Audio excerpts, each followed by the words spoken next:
볼 정도로 똑같던 두 아이는 현재 발육 상태에 다소 차이를 보이고 있었다. 조금 한 얼마 큰 거야? 1cm 정도? 1cm 조금 넘게 차이 나던데? 키 차이는 그리 크지 않았지만 체중은 5kg 이상 차이가 났다. 아이들 스스로도 차이를 느끼는 듯했다. 호빵 오이.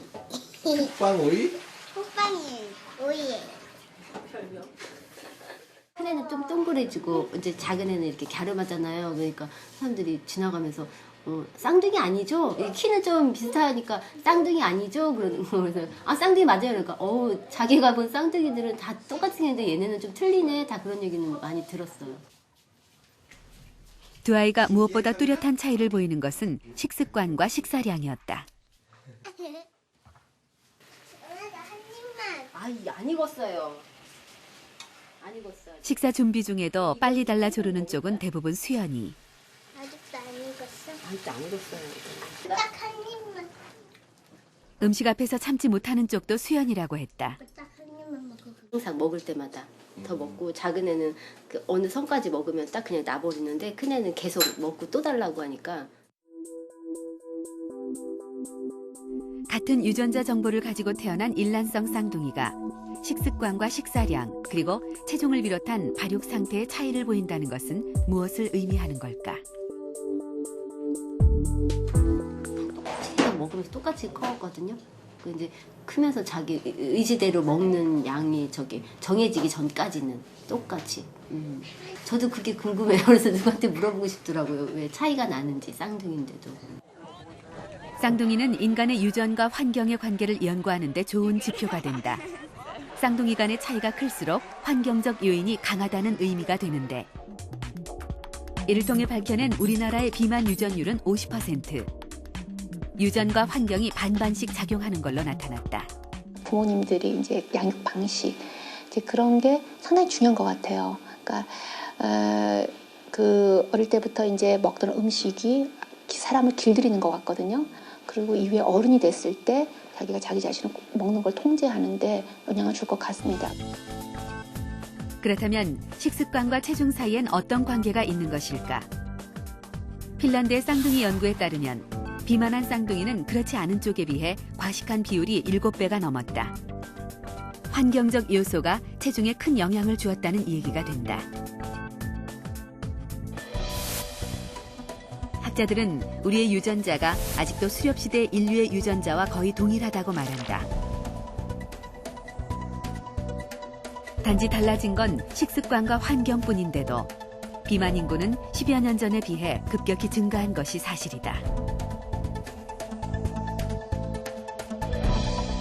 우리 인류의 긴 역사상 대부분의 역사가 그 영양 결핍에 노출된 역사였습니다. 기아의 역사였기 때문에 자연스럽게 자연 도태 과정을 통해서 우리 인체는 그 에너지가 모자랄 때 아껴 써서 저장하는 기능은 계속 발전한 반면에 에너지가 남아돌 때 그것을 더 태우는 그런 쪽은 발달하지 못했던 것이죠.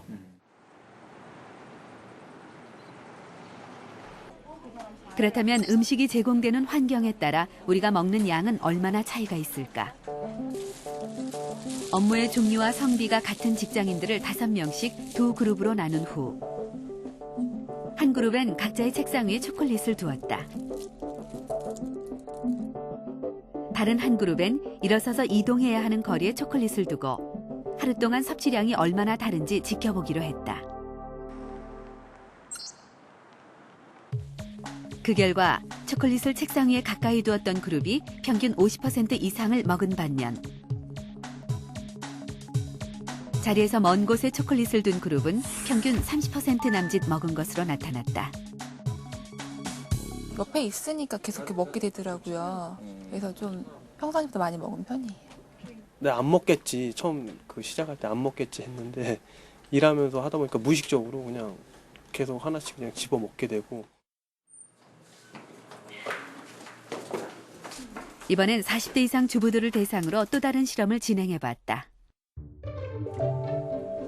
반찬의 종류와 가짓수, 양을 같게 하고 밥은 많아 보이도록 작은 그릇에 담아서 4명 모두에게 똑같은 점심 식사를 제공했다. 참가자들에겐 본인의 양만큼만 먹도록 주문했다. 참가자들은 단 한 명을 제외하고 비교적 많은 밥을 남겼다. 다음 날, 이번에는 밥의 양이 적어 보이도록 밥그릇을 바꾸어 보았다. 단지 밥그릇의 크기만 다를 뿐 밥의 양은 동일하게 유지했다.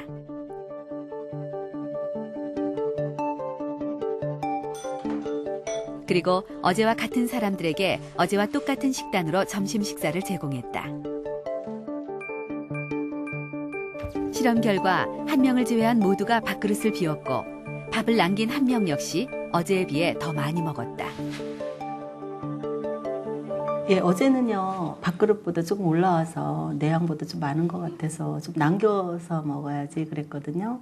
오늘은 그릇 안으로 들어가서 아, 이거는 내가 다 먹어야 되겠다 생각해서 먹었습니다. 어제는 밥이 이 공기에 좀 많이 담아져서 좀 남겼거든요.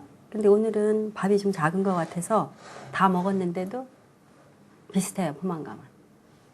사실 우리가 어떤 음식을 먹을 때는 꼭 정해진 할당량을 먹어야 되고 또 좋아하는 음식을 반드시 먹어야 되는 그런 욕구를 가지고 있다고 보지만 실제로 환경적인 변화에 영향을 많이 받게 됩니다.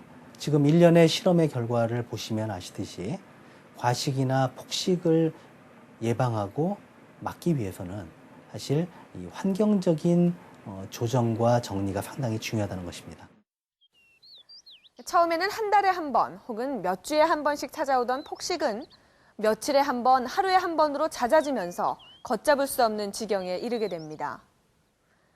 폭식의 굴레에서 벗어나기 위해서 우리가 취하는 방법은 아마도 대부분 이런 것일 텐데요. 의지가 약한 스스로를 책망하면서 무조건 굶으면서 배고픔과 사투를 벌이거나 먹는 즐거움과 포만감 자체를 포기하는 것이죠. 하지만 이런 방법은 폭식의 시기를 잠시 미뤄줄 뿐 머지않은 시일 이내에 반드시 그리고 더 많이 먹게 된다고 전문가들은 말합니다. 정상적으로 끼니를 챙기면서 식탐에서 벗어나는 방법은 없는 것일까요?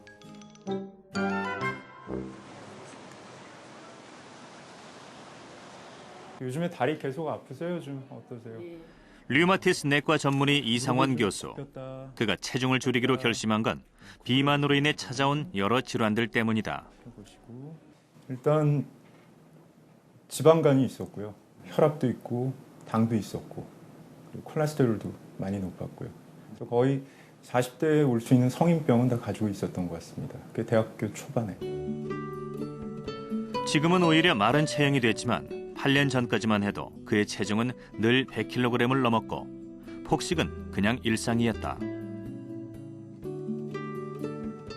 제가 짜장면은 기본이 3그릇이고요. 그리고 제 동생하고 11개까지 라면을 끓여 먹어본 적이 있습니다. 식탐을 줄이고 체중을 감량하기 위해 이상원 교수가 신경 쓴 건 식습관의 변화였다.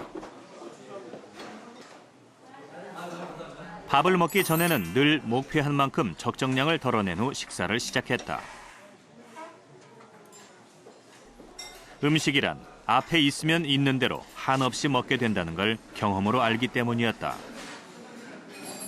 정량을 항상 제가 정해놓고 아까 말씀드렸지만 정확한 양을 먹어야 되기 때문에 주시는 거는 제가 일정량은 덜어서 그 양 이상은 먹지 않는 그런 습관을 좀 들이려고 노력을 많이 했었죠. 밥을 먹을 때에도 천천히 오랫동안 씹어먹는 훈련을 했다. 오래 씹을수록 식탐은 사라지고 포만감은 빨리 찾아왔다. 아무래도 빨리 먹게 되면은 제가 많이 먹었다라는 걸 아는 순간엔 이미 너무 많은 양이 뱃속에 들어갈 수가 있기 때문에 천천히 하다 보면 어느 정도의 충족감도 갖고 폭식할 수 있는 것을 좀 막을 수 있었던 것 같습니다. 안녕하세요. 예. 환한 미소로 제작진을 맞이한 올해 30살의 최미욱 씨. 몸에 딱 붙는 옷을 입은 날씬한 그녀가 지난해까지만 해도 100kg을 넘었었다는 사실은 쉽게 믿기 힘들다.